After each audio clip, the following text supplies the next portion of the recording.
Welcome to Buckets, coming to you from the Tommy John Home Studios. My name's Matt Moore. I'm the senior NBA writer for the Action Network, joined by Michael Fiddle at Fiddle's Picks on Twitter and the Action Network app, and Brandon Anderson, NBA futures analyst at Wheaton Brando, for this edition of Best Bets for Saturday, May 3rd, for Game 7 between the Denver Nuggets and the Los Angeles Clippers. We'll give you best bets, sides, totals, props, the whole works. You can catch all of our information in the Action Network app. Best way for you to track your picks. We'll be doing second round previews.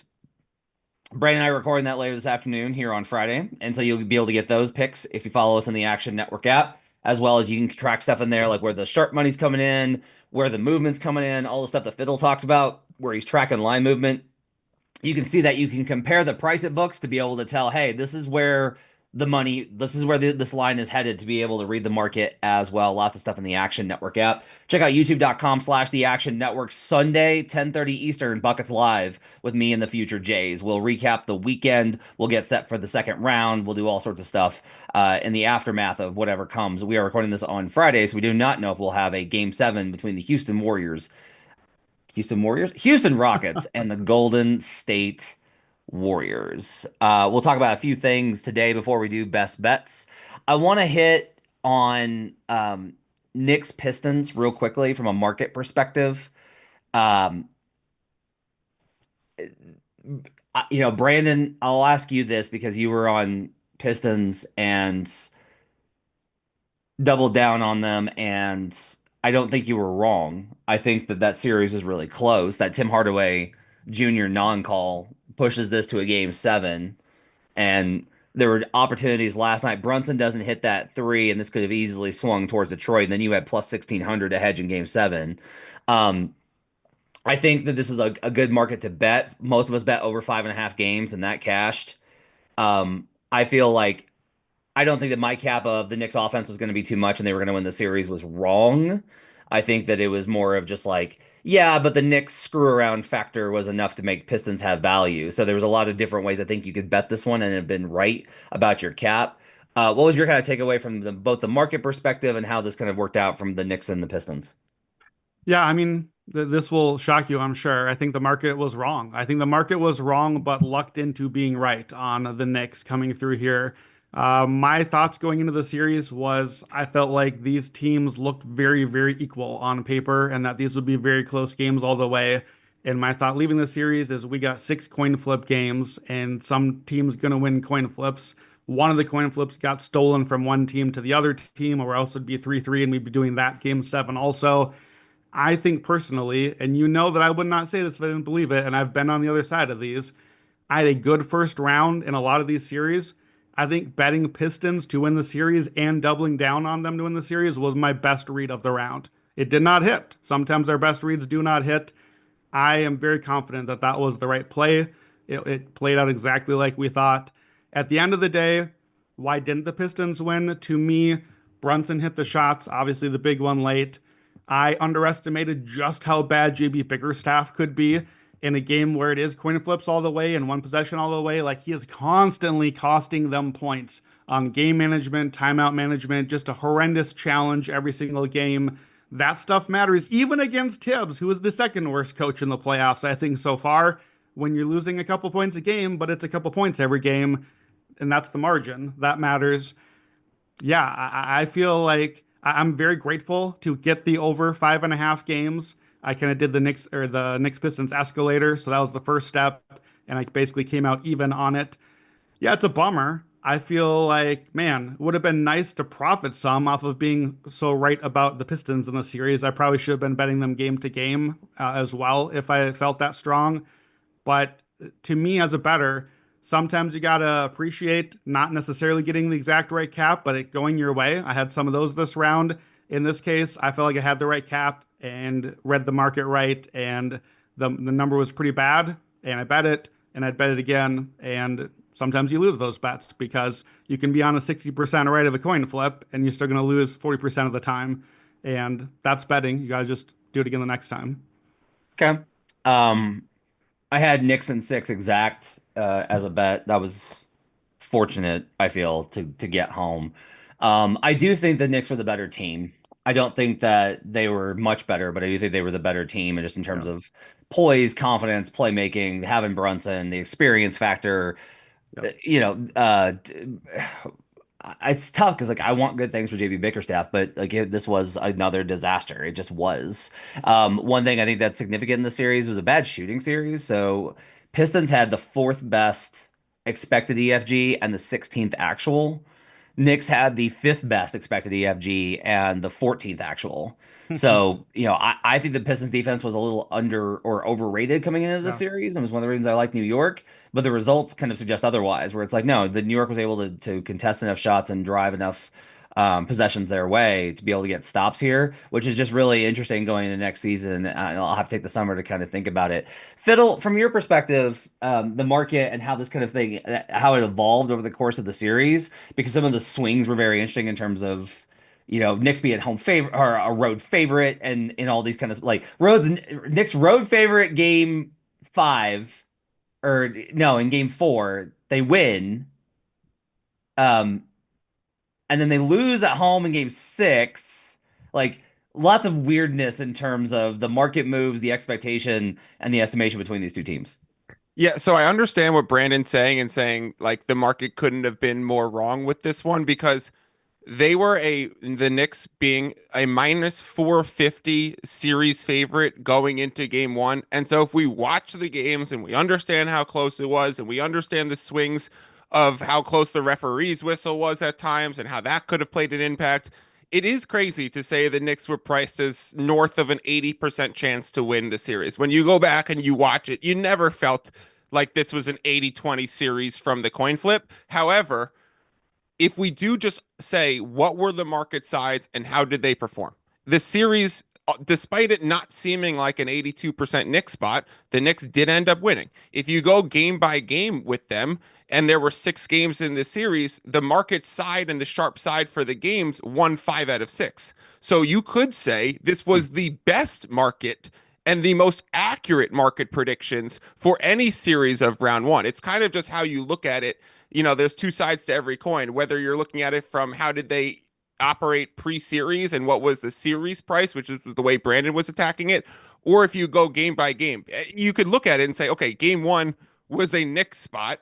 There was a lot of money on the Pistons, but it Yeah. still moved from 6.5 to 7 Knicks. Why was that? And then you watch it, and it took a 21-0 fourth quarter anomalous run for the Knicks to cover, right? So you Yep. look at some of those spots. You go to the game 3 was the one where the Knicks were favored in Detroit. Game 4 was the one where Detroit took the sharp action. That was the one game where the Yeah. market got it wrong. And it was the Tim Hardaway 3, which that was in game 4. And Yeah. then it was like if that call was made and the Pistons end up winning, it's possible we're in at game 7 and the market's 6 for 6 right now. So it was very interesting to see. It's interesting to evaluate in hindsight, but I would come to it with the perspective of that was the most correct market of any round one series. Interesting. Okay. I want to talk game 7. The two sweetest words in all of sports. Game 7. Actually, the two sweetest words in all of sports is parlay cashed, but nonetheless, we're going to talk about game 7 between the Denver Nuggets and the Los Angeles Clippers. Still, first, I need to talk about underdog because underdog just became one of the best places to make picks during the basketball playoffs with their extender promo. With the extender, you can play your way to increasingly bigger boosts each round of the playoffs. You just start a playoff series by using your game 1 boost and continue boosting each subsequent game to unlock the next one. The longer the series, the bigger the boosts. We'll be definitely having some extender spots here when we do our series previews. Underdog is one of the leading sports apps, and you can play right now in your state. Their app has over 100,000 five-star reviews and millions of players. To play, all you have to do is download the app and choose whether a player will go higher or lower on one of their stats. You can choose from things like points, assists, and so much more. As we're recording this on Friday, going to be on Jalen Green rebounds and assists higher based off of what I thought was Joe Gallant's beautiful, beautiful play there. I took Jalen Duren higher on 2.5 assists in every game of Pistons Knicks, and it hit in 5 out of the 6. You know it had to be a good bet because I hit on a player higher or lower thing. So make sure to check out that at Underdog. Download the Underdog app and sign up with promo code Buckets100 to unlock a special offer of up to $1,000 in bonus cash when you make your first deposit. That's promo code Buckets100. Must be 18 plus, 19 plus in Alabama and Nebraska, 19 plus in Colorado for some games, 21 plus in Massachusetts and Arizona, and present in a state where Underdog Fantasy operates. Terms apply, void in Colorado. Concerned with your play? Call 1-800-GAMBLER or visit ncpgambling.org. In Arizona, call 1-800-NEXT-STEP or text NEXT STEP to 53342. In New York, call the 24/7 Hope line at 1-877-8-HOPE-NY or text HOPE-NY. All right, guys, let's do some best bets here for game 7. But let's set the stage before we get there. Tomorrow in on as we're recording this on Friday, on Saturday's game 7 between the Los Angeles Clippers and Denver Nuggets, tipping at 5:30 Mountain Time, which just that's a weird time of day for me to be going to a basketball game. But it'll be good for the audiences. Nuggets are a 1 point favorite. There's a 1.5 in the market at DK if you want to grab it. Grab the Los Angeles Clippers. Total open 209.5 is already down to 205.5 at FanDuel. 206 at DraftKings is your best price on the under. Money line Clippers plus 102, Nuggets minus 115. Brandon, so the whole thing that we've talked about pretty often is teams in a game 7 at home. I will begin with the very big picture one, which is okay. You want to take like the home spot here as a whole, but let's look. I always think of this as like let's look at rounds. Since 2003, in 31 game sevens in round one, the home team is 24-7 straight up and 18-13, 58% against the spread. What I think is really interesting there is that that number dramatically actually reduces to the second round, the conference finals, and the finals, to where we're actually ATS underwater in the second and third rounds. So this is the theoretically the best spot to take the home team, which has been a favorite in these game 7 spots. But I know that you've done the research and have some trends too. What do you think about some game 7 looks as far as big picture trends for game 7? Yeah, it's a tough time to figure out what you want to do with game sevens because historically, game 7 is you just bet the home team always. That's what happens is the home team wins game 7. It's something like not quite, but towards 80% all time that the home team wins straight up. However, that is increasingly going the other way, and it is quickly increasingly going the other way. I believe 8 of 12 road teams have won game 7 since the bubble. The bubble obviously does not count for any of that data because there's no true home team there. 8 of 12. That's 67% win rate for the road team when it's been more like, 25 or 20% historically. So, okay, 12 is not a lot of games. That's not a huge sample, but we don't have a huge sample historically either. Like that is a dramatically huge outlier that has to get my attention, even as just take the home team better. So, a couple more trends. Some smaller sample stuff, but some stuff specific here. Ty Lue as a road favorite, which we'll see. We'll see if he's a road favorite. We'll see where the number lands up here. 13-6-1 ATS in the playoffs as a road favorite, 68%. I don't know if that's anything here, but it's notable. More notable, I think, on game 7s. Since 2005, these are from Bet Labs. Home team game 7 where they are not at least a 4-point favorite. Okay? So, the team's at home, but we're not just like, yeah, it's fine. Okay, the Knicks took the Celtics to game 7, but come on, we all know how this is going to go. This isn't that. This is like a coin flip game. Books are pricing in that the Clippers have just as live a shot as the Nuggets here. When that happens, home game of 7, where they're not at least a 4-point favorite, those teams since 2005 are 2-12 against the spread. 2-12, failing to cover by 7.5 points. The road team is 11-3 straight up. So they only have failed to win one of those one of those covers, which makes sense. The line's pretty low. You just take the money line, your 67% ROI since 2005, fading fading the home team in game 7 on the money line, including the road team in this spot has won 7 of the last 8 games. And that's past the bubble as well. So, all the trends don't say to just back the home team, especially the short favorite or possibly underdog home team here. My question, Matt, maybe we need to come back to this. I mean, we're still on just big picture game 7. Not all game 7s are in altitude in Denver for two teams that look exhausted right now. And like, I'll be honest, I bet 2 games ago, I bet Nuggets in 6, Nuggets in 7. And my whole cap, more than anything else, was, well, I don't really know what's going to happen in game 5 and 6, but if we get to game 7, I sure as heck know I want Jokic and the home team in altitude.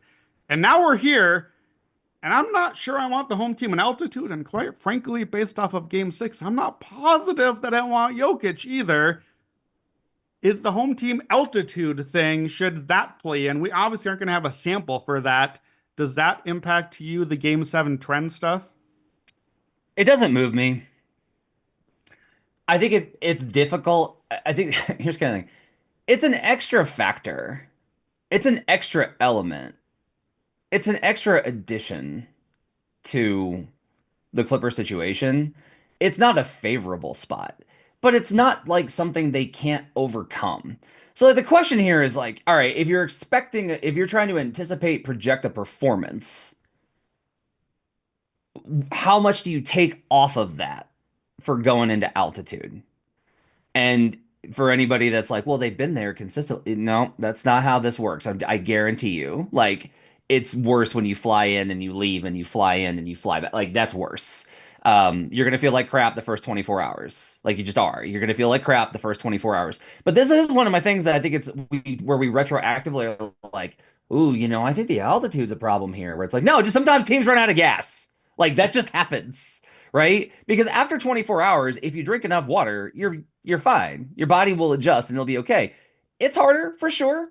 Actually, it makes a lot of sense that the Clippers came back and looked great in game 6 because when you go to altitude and you acclimate there and then you go back and you go to lower altitude, you feel like a god. You get on a treadmill after you've been like if I travel and I go and I stay at a hotel and I get on the treadmill, I'm like, this is like the best I've ever done. And it's because I can breathe here. It's a factor. It's just like not a huge factor. Um, so I don't think that there's a big reason to, especially when we kind of look, the Nuggets have lost 2 game 7s in 6 years at home. They lost game 7 in 2019 in their first playoff run to the Portland Trailblazers. Jokic wasn't anywhere near what he is now. And they lost last year. They had a 20-point lead versus the Minnesota Timberwolves at home in game 7, and they choked it. So, you don't have like this, oh, you don't want to face Joker in game 7 because it doesn't happen very often. That's not a thing. So to me, I don't walk away with a huge cap towards Denver. I will say I don't walk away with any adjustment on this game based off of those factors. I think if you like the Clippers before that, you should like the Clippers after. Yeah, I think that makes sense. I think that probably is the case for me. Phil, I want to know from you. So obviously we know similarly to game 7, just take the home team theoretically. Game 7 bettors just take the under has been a thing for a long time. Have books overcorrected for that? When Matt mentioned that the total is dropping quickly. What do you make like from a market perspective of how baked in is the under in game 7 idea and how shot is that already? So I was just looking through where these totals have been for the rest of the series so far, and the lowest total going into any game was 208.5, and they've really ranged from 213.5, a lot of 211.5 down to 208.5. So seeing that opening number at 209.5 makes me think, okay, it wasn't too stretched out where this was originally priced.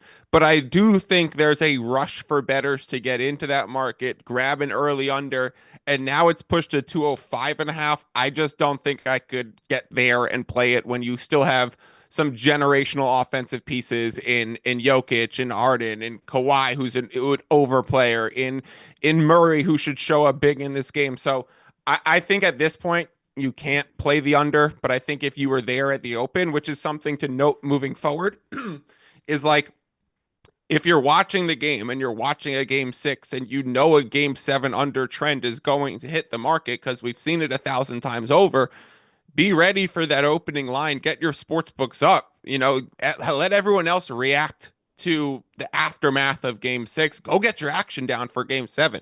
If you grabbed it under 209 early, you can make any sort of decision you want now. Do you play back at 205 and a half? Do you just let it ride completely with 4 points of CLV? So at this point, I would stay away from it unless you were smart and grabbed an early ticket. But I would, be taking notes for any round two series that should come. If you hit it early, you could still get, as long as you get 3 points of line movement in a total, you have enough room to play it back with positive value, and you could just hit it the other way for the exact same amount and lock yourself in a plus EV position. So right now, I wouldn't play it. There will be some other best bets that we'll get into, and as it relates for the trends for the spread that you guys were giving, just want to say I think it's a very, very smart cutoff point to use the bubble.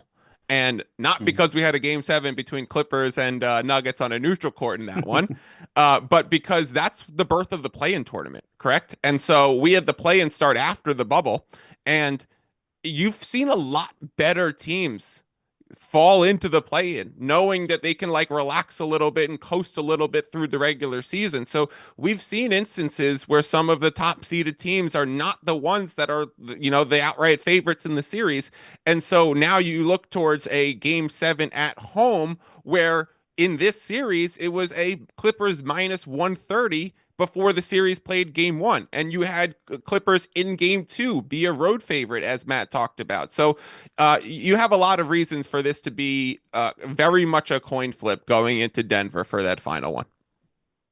By the way, the game seven under trend, if you are listening to this Friday afternoon when this post, there is a game six tonight and a possible game seven featuring the Houston Rockets. So feel free to follow Fiddle's advice and grab that under real quick tonight, Friday, if you're listening. That may not be bad. I know our old colleague DeBundo has been blind playing the under in that series, and it's gone pretty well for him. I had the under in game six of Nuggets Clippers, and it went over by 3 points, and it was very close, and I was very sad. I like that cap a lot. So, Brandon, one more thing here, which is I okay. We know that historically, the bigger picture thing is that the home team wins these game sevens. I've always kind of said that game sevens feel like to me, it's just shot variance. That's what it gets to. It's like you're out of adjustments and it's just like it's a grind it out. And one team makes some shots and the other team doesn't. That's it. It's a make or miss game. However, I do think there's probably something to be suggested as the home team is typically the better team, right? Like they've earned home court, so they've been the better team.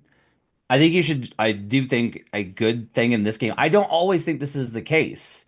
I think you think one team's better and protect the other team all the time. Like we talk, that's the entire thesis of our show. Otherwise we'd be the favorites. Just That's kidding. why Because spreads they exist. favorites. Right. But in this one in particular, I do think you should just like which team do you think is better? Like I do think that like that's probably the best bet I can give you is like if you want to side on this game, which team is better? Because you've gotten to this point and ultimately, the better team will probably make more shots, and that's what this comes down to. There's no more tactical advantage you can kind of pull out. And if you want proof of that from a basketball perspective, Ty Lue finally pulled Chris Dunn and went to Nick Batum in the second half of Game 6 because he felt the Nuggets creeping up from behind. If he doesn't do that, the Nuggets win Game 6. That was the adjustment that won them that game. Because as hesitant as Jokic was, and as not bad, but just like average as Murray was, and as bad as MPJ was, they win that game. They had the momentum, and that Nick Batum change messed up everything second half. The problem is now the Nuggets are like, oh, okay, you went to that. And now they're going to spend 2 days coming up with what the counter to that is. But if you're the better team, that could still hold. It was a good job by Ty Lue, honestly, to wait as long as he did to hold on to that adjustment and then play it at the right time. So I just kind of think that there's probably some value in, like, look, if you think the Clippers are better, like you did coming into the series, you should bet that. If you think the Nuggets are better because you're just like they have the best player, and I'm going up against James Harden and Kawhi Leonard in this spot, and you can just say James Harden after a great game six, you can do that. I'm all right with that. You can bet the narrative. I don't think that's wrong. I think it's hard to say there's not a bad way to bet a game seven. I genuinely don't think at this point. Do you agree, Brandon? Yeah, normally when we get to game sevens, you often come with the angle of like, I don't really know. It's shot variance. We'll see. Game sevens are weird. Random stuff happens. And I'm like, whoa, whoa, whoa, hold on. Like, we've got 6 games of data and we've got, 75 years of data. I don't agree with all that this time. I frankly think this entire series has been shot variance. And I feel like I learned the least game to game that impacts how I'm betting the next game. Like, this is just going to be nihilist NBA fan Brandon for a second. Uh-oh. I've really enjoyed watching Pistons Knicks. I've really enjoyed watching Rockets Warriors. I don't even really like this is the great series, game seven, the one we all wanted. Like, I don't feel that. Like this series is not moving me. I just feel like we're just seeing a bunch of dudes hit shots, and sometimes they hit shots and sometimes they don't. I just feel like there's this kind of these cold, calculated killing shooters that are just getting their shots up, Kawhi and Harden and Jokic and all the things. And I feel like it's that in game seven. I don't think I've taken a side on any game in this series yet. I've done like a quarter or something like that just to try to get in there. I do feel like this is just a shot variance game because I feel like that's been the story of the series. I feel like not throwing out, but minimizing the game seven home court thing makes more sense because I've felt that this series so far also. I don't necessarily feel like, well, I don't know if they can win this one. It's home court, whatever. It's going to be in my cap a little bit because I can't get away from it totally. But yeah, I think in this case that the only bet that I would say is wrong for you to make in game seven is one that you are too confident in, because I do not think you should be very confident in any potential outcome here. I think like we often for game sevens, I like to build a narrative and say, okay, this team wins. How did it happen? What's the props? I like to build the same game parlay or kind of like, how did we get there? I could build 100 different same game parlays for this game and narratives and be like, yeah, okay, that one worked. Oh, the Nuggets won by 40 because James Harden and Kawhi rolled over. Okay, yeah, I totally get that. Oh, we got a 1 point game and a shot at the buzzer and Jokic somber shuffled and hit like a fadeaway 35 footer. Yeah, great. Okay, that makes sense. The Nuggets ran out of gas and led by 20 and then lost by 25 in the second half and the Clippers came back. Yeah, okay, I get that. Like, th- I I don't know what either of you could make up for game seven right now and be like, here's what happened. Like, wait a minute, that doesn't check out to me. I feel like in this specific one, anything can happen, and I'm at a loss for betting outcomes here. I would tell you the strongest I can get to, and I'm not gonna play it. My strongest outcome would be a Nuggets and an under.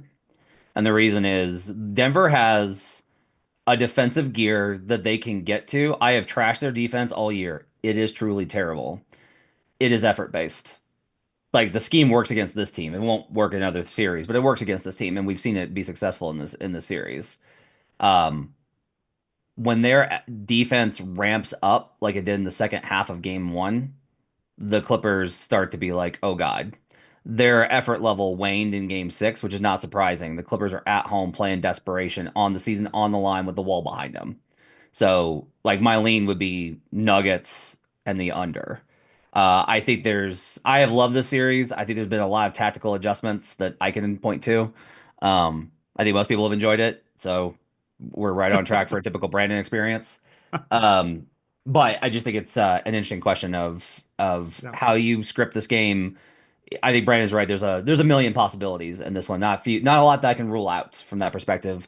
Let's get to the meat of this and do some nitty gritty. Let's do some best bets. Michael Fiddle, what's your best bet for Game Seven?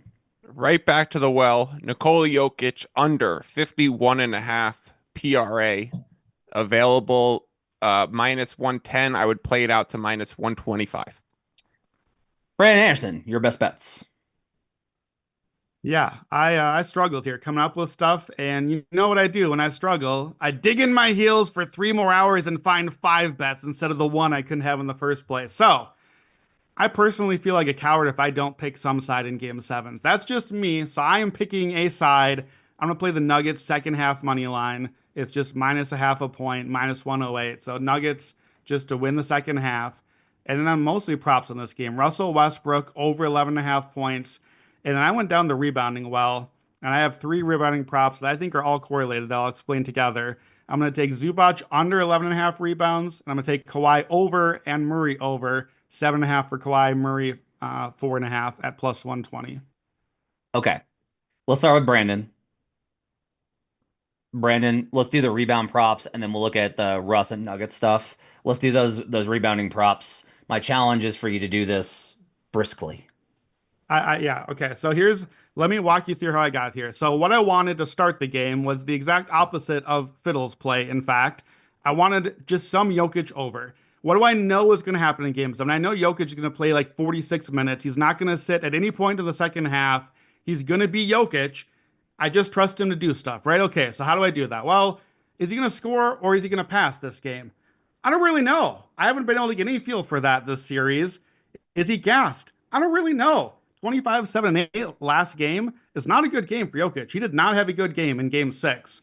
So I don't know if I want the points. I don't know if I want the assists. So maybe that's the play. Fiddle is just the PRA under. I was like, okay, rebounds. I know rebounds. Jokic is going to get rebounds. It's game seven. Everybody misses shots in game seven. Jokic rebounds. Okay. He has 14 rebounds or more in 16 of 27 games where he's played 40 plus minutes in the playoffs. So I'm like, great. Over 12 and a half, escalator to the moon. I literally Googled what's the record for rebounds in a game seven. It's 40, by the way, by Bill Russell. That's not happening. Here's the problem. Here's where I went awry. Jokic, game 1 to 4, his rebounding percentage of the series was 61%. The last two games, he's dropped down to 41%. He's only had 10 rebounds and then 7 rebounds. And outside of one huge game, he had 21 boards in game 4. He's only averaged 10 for the series. I don't really have a good reason for that happening. I'd be curious, Matt, if you do, once I'm done blabbing rebounds here. But the numbers say that Jokic is fading on the glass and that Zubac is too. Okay, so I can't take Jokic rebounds anymore. And I've already been fading Michael Porter Jr. rebounds. He has one shoulder. He's not getting the rebounds, but that line is cooked. That's gone in the book. So Jokic can't rebound. Porter can't rebound. Somebody's got to get rebounds. Jamal Murray. He did not have any rebounds in one blowout loss this game. The other 5 games, we played 40 plus minutes. He's had big rebounds 9, 3, 7, 5, and 8. Over 4.5 in 4 of those 5 games. It's plus 120. He's averaging almost 9 rebound chances a game and getting them about 3/4 of the time. I'm taking the Murray escalator here. So plus 120 at over 4.5. 7 rebounds is plus 475. He's done that 3 of the 5 games, basically, other than the blowout. 8 rebounds is 10-1. 9 rebounds is 19-1. I'm playing all of those on Murray. I think he could have a big rebounding game. How about the Clippers?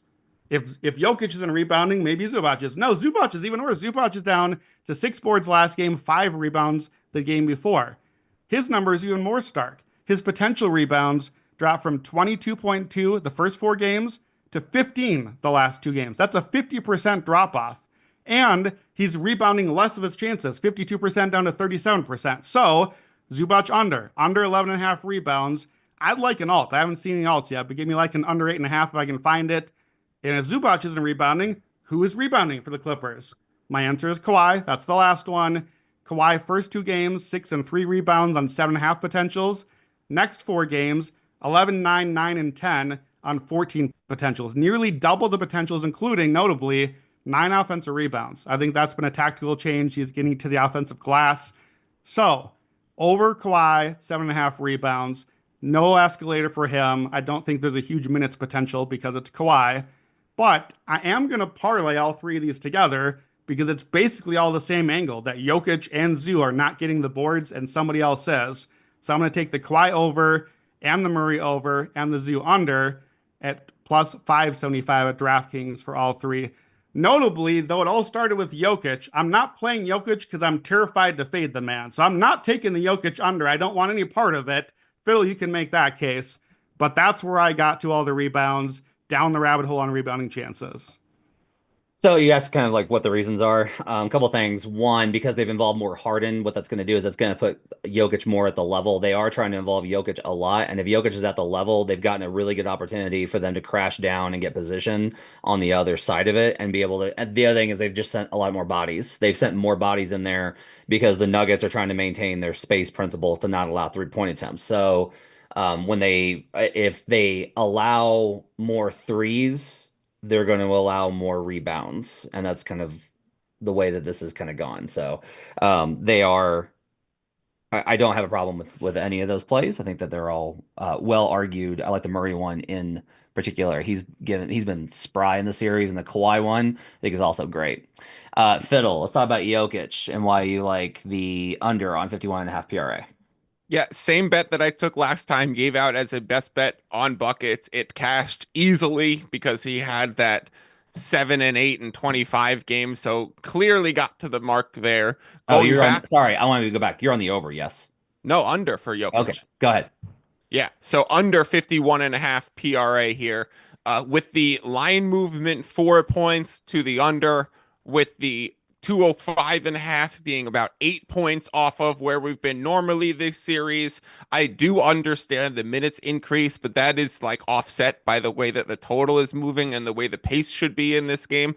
And so what you're really seeing the last few games, especially with the Batum wrinkle that came in the second half, is that the Clippers are defending Jokic at different levels, almost with different layers. Wherever Jokic is, there's going to be a line of attack. We're going to put a perimeter defender on him when he's waiting at the top of the key around the nail, when he's going to initiate offense. It is just going to be Batum hounding him. It is going to be Derrick Jones Jr. shoving his body into him on a screen, bumping him off the spots wherever, and then Zubac is waiting for him to slide over for the help and to ride with him if he's going to the lane. So they're really defending Jokic with multiple looks at every level. And that's making Jokic have to be a passer, which is why you've seen some, output from Jamal Murray, some output from MPJ, some output from Russ. And when those guys had great games, they won. And when those guys didn't have a great game, it was the Clippers controlling. So no surprise there. And what really that, brings down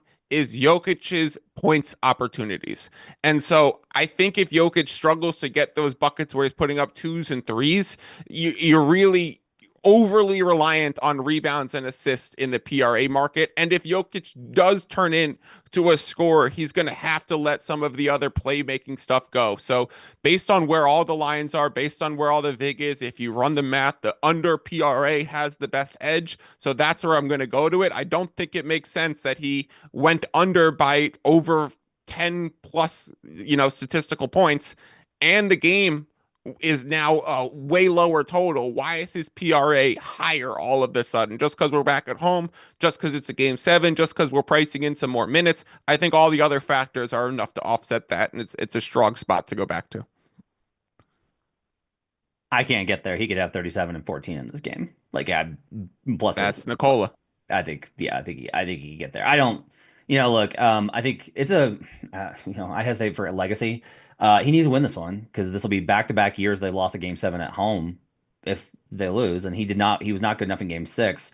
I was kinder to him than most of Nuggets media for my own game 6. My read on it was that he was very much, the Nuggets as a whole were kind of like, this is going to be a tough one to get. And they hung enough for me to feel like it was okay. But if the answer is like, well, Joker needed to force the issue some more, Joker's not going to force the issue with another game in 48 hours. Like, there has to be a little bit of, if you burn yourself empty in game 6, you're toast if you lose. Like, they wouldn't have had anything for game 7. They weren't saving themselves, which is better than they were last year. In Minnesota, game 6, they saved themselves. The Wolves came out and hit them, and they were like, all right, fine. And they completely just gave up on that game. That was not what happened in this game 6, because I think you need to be in some sort of rhythm. But anyway, that's where I kind of get to. Jamal Murray, I'm on the over on his assists. He has hit this in 6 of the 7 games. So a lot of this is Murray's been dealing in that second unit. He's been able to get transition opportunities, passing. He's been able to find Gordon on a lot of really good looks. And because of the way that the Clippers are playing the two-man game, there's good opportunities for Murray as a passer, which people kind of, the idea is if Murray's not passing to Jokic, it's a win. One, Murray's going to get enough passes to Jokic because Jokic is Jokic and their two-man game is one of the best. They'll really ride that in this game, but also if they bring the over help, he's going to kick to those weak side shooters, and those guys have been knocking him down. So I think there's an opportunity there. I said Nuggets in the under. That's based off of the Nuggets defense, not because of the Nuggets offense. So even if it's lower, I can see it being in the situation where Murray is still able to get over his number on assists. You can get over at 6.5. Actually, there's a 5.5 in the market, I believe it says here at BetMGM. So I love this. Love the play on Jokic or Murray. I'm sorry, over assists. Batum over 1.5 threes. Chris Dunn under 5.5 points. This is pretty simple. It's possible that Ty Lue goes back the other way. It's not like it's just very clear that he's just going to ride this. I've been expecting this move. I went on it too early in game 4 and got burned on it because Chris Dunn had a really good game. He will probably test to see if Chris Dunn can hit some shots and give them a boost, but I do think he'll wind up going to Batum. Batum is too disruptive. He's a great counter to Jokic. He's a great counter to their offense. Batum plays more. Batum's a good shooter. Over 1.5 threes for Batum to me seems right. And Chris Dunn, if he doesn't play, even if he plays, he's hit this under when he's played the full game or played his usual allotment of 25. So I am great on the Chris Dunn under 5.5 points and Nicholas Batum over 1.5 made threes. Brandon, let's go back to you. This Russell Westbrook line is just you emotionally hedging because you do not want him to succeed. Yes, like that's what this is, No, right? no, it is not. It actually is my Nick Batum play. So to me, Game 7 is often about X factors. Who's not afraid of the moment? You know who's not afraid of the moment? Russell Westbrook. For all the right and wrong reasons. Russell Westbrook is gonna get his shots up. He is not gonna be like, well, I don't know, Game 7, I'm turtling like James Harden over here. James Harden might just do nothing and like disappear for a quarter. Russell Westbrook is gonna play because Michael Porter Jr. is hurt and not been effective, and Russell Westbrook has been better in the matchup at times. Both teams want Westbrook on the court, unfortunately, in this one. And when Russell Westbrook is on the court, he's going to do some stuff. In game 6, he had 14 points, 10 rebounds, and 6 assists. I want the X factor in game 7. I actually have a note here. I wanted Batum and not done. I like the over threes play. He's hit 2 threes in all 9 games this season where he's played at least 26 minutes. So if you're right, I think that makes sense. The problem is the margin is very thin there. He's only averaging 5 attempts a game. You got to hit 40%. You got to hit 2 of your 5 just to get over that. And done again, like, okay, you accidentally hit a couple shots early and now that one's cooked. With Russ, I think there's actually more margin. It's game 7 in altitude. Russ not falling out of energy. Russ is going to have extra energy in the second half when other guys are winded. He's going to be doing stuff. He's going to get the layups. He's going to get a couple fast breaks. He's going to miss a layup down the stretch and kill us when we're just like waiting for our last point. It's going to happen. In this series, he had one game he missed. He had one game he played like 9 minutes. In the other games, he scored 15, 14, 21, and 14. Well above this line. And he's taken 13.3 shots. I'm sorry, the shots are going up. I thought about just PRA. The assists have not been there for him this series. The rebounds are inconsistent. I would have thought he'd fit in my rebounds grouping, but they've been all over the place for him. Just points. Just Russ is going to play and he's going to get his shots up because it's game 7. It's not a hedge at all. I think this is actually a bad line by a couple of points. 15 points or more is plus 235 at FanDuel. Again, his floor has been 14 in the series when he's actually played the game. So that's right there. 18 points is plus 475. 20 points is 8-1. That's one more bucket for each step up the escalator. You know I'm playing all that. So Russell Westbrook, the game 7 X factor we never knew we needed. I got to play it because he's going to be playing and his shots are going up. Can't wait for your reaction when he has 4 points on 2 of 20 shooting in this game 7. I will give you 30 seconds for Nuggets minus 0.5 money line, or Nuggets second half money line, or minus 0.5 minus 108 at DK. Look, if Russ takes 20 shots, it was a good bet. Nuggets second half money line is totally a gut instinct play. I have no logic here. All the trends are against this. Here's the thought. Clippers have been good in the first half. Nuggets at home in altitude. All the things we said didn't matter when the Clippers get tired of the second half and Jokic is Jokic and the best player in the second half. And did Denver maybe win game 7 by pushing the Clippers all the way down to the final seconds in game 6? I love that narrative spot. They wore them out. It's game 7. It's on the road. That's what happens in game 7. I've watched a lot of game 7s. I can't get past all the trends not mattering anymore. The home team makes the run in the third quarter and pulls away, taking the Nuggets second half money line. I'm the only coward on this podcast picking a side here. And second half, minus 9.5 is plus 375. A little bit of that, just in case they run away and hide. And, maybe the Clippers run away and hide. I'm not going crazy. This is my least favorite bet of my choices. This is like not even a full unit. But I'm picking a side, you cowards. Nuggets second half. Well, for Fiddle, it's very simple. There's not value. There's no value in the market prediction. Like, how are you going to get serious value on a flip over 1? Honestly, that's very well said, Matt. But this is where I struggle as a bettor, and something I know is my weakness is we talked about Clippers plus 160 when me, you, and Sean did that. Yeah. And I don't know how to make my secondary action once I already have a series price like Mm. knotted up. Like, am I too tied to being Clippers where I'm not looking to double dip? I'm not considering hedging, and I almost take myself out of the game 7 sides market because I have a series, and I'm like, oh, well, my series price is good because I essentially have Clippers plus 160 on the money line. But in reality, if you want to get to a high level of betting, you just need a high volume of plus EV tickets over and over and over again. So having Clippers plus 160 is obviously plus EV in this spot, given Yeah. that, it's minus 110s basically on money lines each way. But it's also plus EV if I played the Clippers again and the got line movement or played the nut. It's just like, how do you stack them on top of each other? So I stayed away from sides, but really that's a reflection of one of my weaknesses. That's a good question for another time. We'll come back to that one because we're out of time.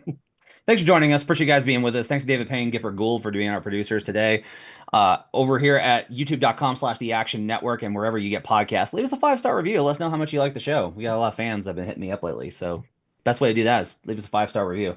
We'll see you guys again next time. We'll see you on Sunday or Saturday morning. We'll have best bets for Sunday if there is a game for game 1 of Pacers Cavs. We'll have game 1 best bets on Sunday or Saturday morning on a live show. Check it out youtube.com/the Action Network. We'll see you guys again next time. Thanks for joining us. Till then, let's get buckets.